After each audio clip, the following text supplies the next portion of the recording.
es la historia de un gran hombre, fiel, justo y temeroso de Dios. Era bendecido de gran manera. Tenía una buena esposa y una familia hermosa con 7 hijos y 3 hijas. Grandes extensiones de terreno, con ganado, ovejas y camellos. El carro del año, internet ilimitado, el iPhone reciente, conexión de Wi-Fi y piscina en el patio de su casa. Hacía todo lo correcto y eso le agradaba a Dios.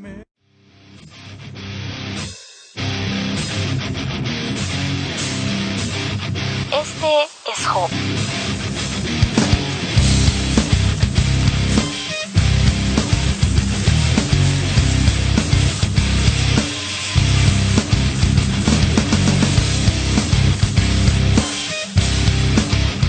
El hombre a prueba de todo. Patroncito, dígame. fíjese que todos sus hijos y su familia estaban reunidos en la casa de su hijo mayor Charlie y ocurrió una desgracia. ¿Qué desgracia? Dime, cuéntame. Pues estaban ahí reunidos y la casa se derrumbó y todos murieron. Mi hijo. Pero no importa, Dios sabe por qué lo hará, Dios sabe. No te preocupes. Patroncito. Dígame. Vieron que te van a robar allá y vete a llevar los ganados, los carneros, caballos y más especialmente tu perro Salchicho. Salchicho. ¿Es salchicho? Sí. Perro. No importa, Dios sabe por qué lo hace. No te preocupes. Patroncito, Oh, dígame. fíjese que ocurrió una desgracia. ¿Qué pasó ahora? ¿Qué pasó? Se quemaron todos los cultivos, el maíz, el frijol, la papa, todo. La papa. Sí, hombre, yo intenté ahí apagarlo, pero no se pudo resaltar nada. No importa. Mañana iremos al supermercado y compraremos más verduras, fruta, de todo. Tengo que enviar este correo. Enviando. Oh, error. ¿Qué pasó? ¿Qué pasó con la conexión? Ya no me da el internet. Ese técnico no sé si pagó. No sé si... ¿Qué hizo con el técnico? ¡Técnico! ¡Técnico! ¿Dónde estás, técnico? ¡Técnico! ¡Ay! ¡Técnico! ¿Usted cómo espanta? ¿Qué pasó, Patroncito? ¿Qué pasó? ¿Y qué pasó con la conexión de internet? Mira. Pero, espérese, voy a revisar nuestras cuentas bancarias. Oh, pero es que no hay internet. Oh, ¿por qué no hay internet? Pero es que, no sé, patrón, Eso pagó en el banco. pues, no. Oh, le voy a dar un corte de cabello primero, pero ¿por qué no lo pagó? Es que se me olvidó, Patroncito, se me olvidó. Oh, tiene que pagarlo, págale hoy. Pero es que hoy es domingo. Oh, sí es cierto, mejor mañana, por favor. Vamos a ver, Patroncito. Oh, pero se bloquearon de una vez. Oh, ¿qué pasó? ¿Qué está pasando? No tenemos señal de internet. ¡No! Satanás puso otra prueba aún más grande. Cubrió a Job de llagas desde la cabeza hasta los pies. Su esposa se alejó de él porque la enfermedad era muy contagiosa. Y sus amigos lo incitaban a que dejara de servir a Dios. ¿Qué pasa, Job? ¿Qué hayas acaso de dónde bendecirte? Mira cómo se tiene. Y aún así le sigue sirviendo. Calla, que incluso ustedes han pecado contra él, hablando mal de Dios. Dios sabe lo que hace con mi vida. Hola a todos, estos son los 10 más importantes de su día. ¿Qué tal el caso de nuestro amigo Job, verdad? Pensaba que soportarlo todo era glorificar a Dios. Ahora, vamos a ver si esto es así, si es verdad. Vayamos a Mateo 14, el capítulo 14, vamos a leer el versículo 14 y también una porción del capítulo 15 con los versículos 30 y 31. Y dice así: y saliendo Jesús y tuvo compasión de ellos y sanó a los que de ellos estaban enfermos. Y se le acercó mucha gente que traía consigo a cojos, ciegos, mudos, mancos y otros muchos enfermos. Y los pusieron a los pies de Jesús y los sanó, de manera que la multitud se maravillaba viendo a los mudos hablar, a los mancos sanados y a los cojos andar y a los ciegos ver, y glorificaban al Dios de Israel. La tradición religiosa dice que Dios es glorificado cuando soportamos abnegadamente el sufrimiento y la enfermedad. Eso es lo que dice la religión. Pero eso no es lo que dice la Biblia. La gente cree equivocadamente que humillarse o ser humilde es lo mismo que soportar el sufrimiento sin quejarse. Ser humilde realmente significa soportarlo todo, aguantar todo lo malo que me suceda en la vida. Glorifico a Dios con mi sufrimiento. ¿Debo hacerme un mártir y sufrir? Para despejar cualquier duda, veamos primero lo que dice la palabra. ¿Ya? ¿Cuándo es glorificado Dios? La Biblia dice que Dios es glorificado cuando los ciegos ven, los cojos andan y los mancos son sanados. Mateo 15:31 dice, de manera que la multitud se maravillaba viendo a los mudos hablar, a los mancos sanados, a los cojos andar y a los ciegos ver, y glorificaban al Dios de Israel. En Lucas 5, el versículo 26, dice la Biblia, y todos sobrecogidos de un asombro, glorificaban a Dios lleno de temor. Decían, hoy hemos visto maravillas.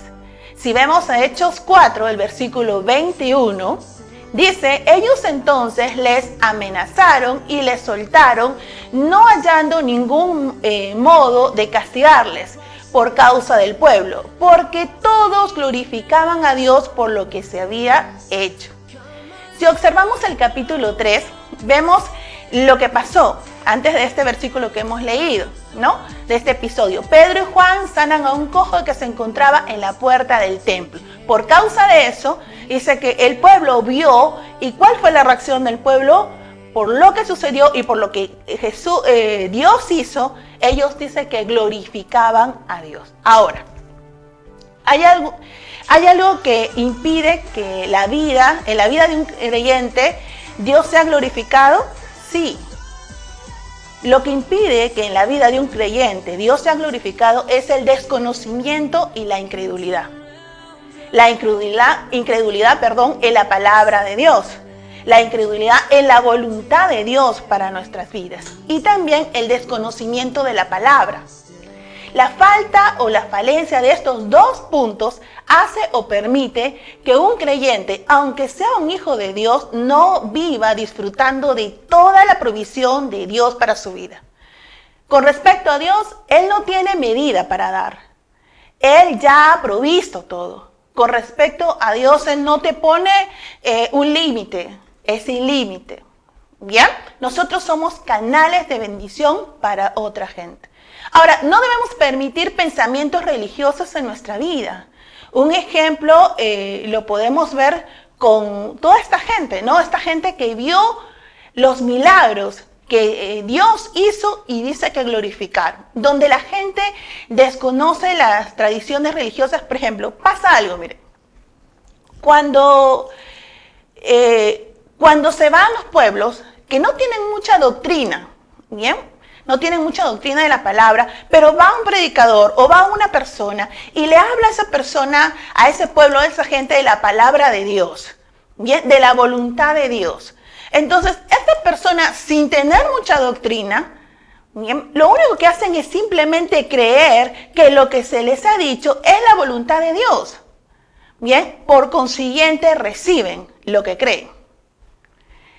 Lo que hace la diferencia de poder recibir de Dios y poder vivir en esa dimensión no es tanto la doctrina, es la actitud que yo tengo frente a la palabra de Dios. Eso va a ser la diferencia en que en mi vida yo camine glorificando a Dios. ¿Por qué? Porque yo voy a creer en la voluntad de Dios, voy a establecerla no solamente para mi vida, voy a caminar en el poder de Dios y la gente va a ver el poder de Dios fluyendo a través de mi vida.